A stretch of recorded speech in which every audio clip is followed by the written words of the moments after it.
Social strata in pre-communist Cambodia may be viewed as constituting a spectrum, with an elite group or upper class at one end and a lower class consisting of rural peasants and unskilled urban workers at the other end.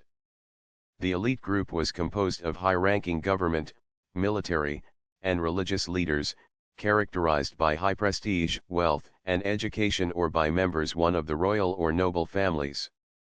Before the ouster of Sihanouk in 1970, the highest ranks of the elite group were filled largely by those born into them. The Republican regime in the early 1970s invalidated all royal and noble titles, and the only titles of social significance legally in use in connection with the elite group were those gained through achievement. In spite of the legislated loss of titles, however, wide public recognition of the royalty and the nobility continued. The deferential linguistic usages and the behavior styles directed toward members of these groups persisted through the 1970s and, to a limited extent, were still present in the late 1980s.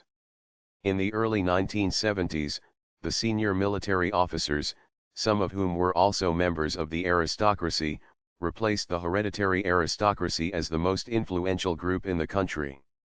To some extent, this upper stratum of the upper class was closed, and it was extremely difficult to move into it and to attain positions of high power. The closed nature of the group frustrated many members of the small intellectual elite. This group, positioned at the lower end of the elite group, consisted of civil servants, professional people, university students, and some members of the Buddhist hierarchy. It had become large enough to be politically influential by the 1970s. For example, student strikes were serious enough in 1972 to force the government to close some schools.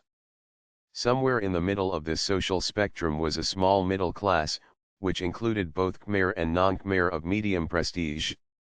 Members of this class included businessmen, white-collar workers, teachers, physicians, most of the Buddhist clergy, shopkeepers, clerks, and military officers of lower and middle rank. Many Chinese, Vietnamese, and members of other ethnic minorities belonged to the middle class. The Khmer were a majority only among the military and among the civil servants. The lower class consisted of rural small farmers, fishermen, craftsmen, and blue-collar urban workers. Most of the members of the lower class were Khmer, but other ethnic groups, including most of the Cham, Khmer Lou, some Vietnamese, and a few Chinese, were included. This class was virtually isolated from, and was uninterested in, the activities of the much smaller urban middle and upper classes. Within the lower class, fewer status distinctions existed, those that did depended upon attributes such as age, sex, moral behavior, and religious piety. Old age was respected, and older men and women received deferential treatment in terms of language and behavior. All else being equal, males generally were accorded a higher social status than females. Villagers accorded respect and honor to those whom they perceived as having authority or prestige. Buddhist monks and nuns, teachers, high-ranking government officials, and members of the hereditary aristocracy made up this category.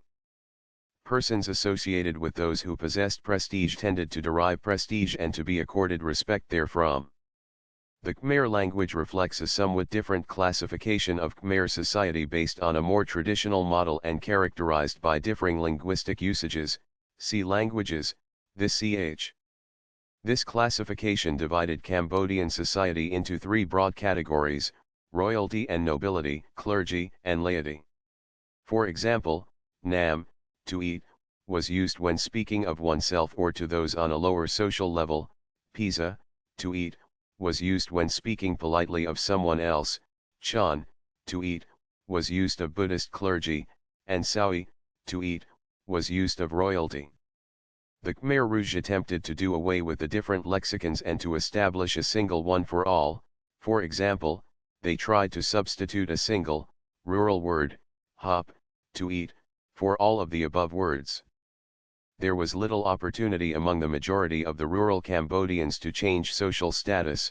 This absence of opportunity was a reflection of traditional Buddhist fatalism. A man could achieve higher status by entering the monkhood or by acquiring an education and then entering the military or the civil service. Opportunities in government service, especially for white-collar positions, were highly prized by Cambodian youths. The availability of such positions did not keep pace with the number of educated youths, however, and in the late 1960s and the early 1970s this lag began to cause widespread dissatisfaction.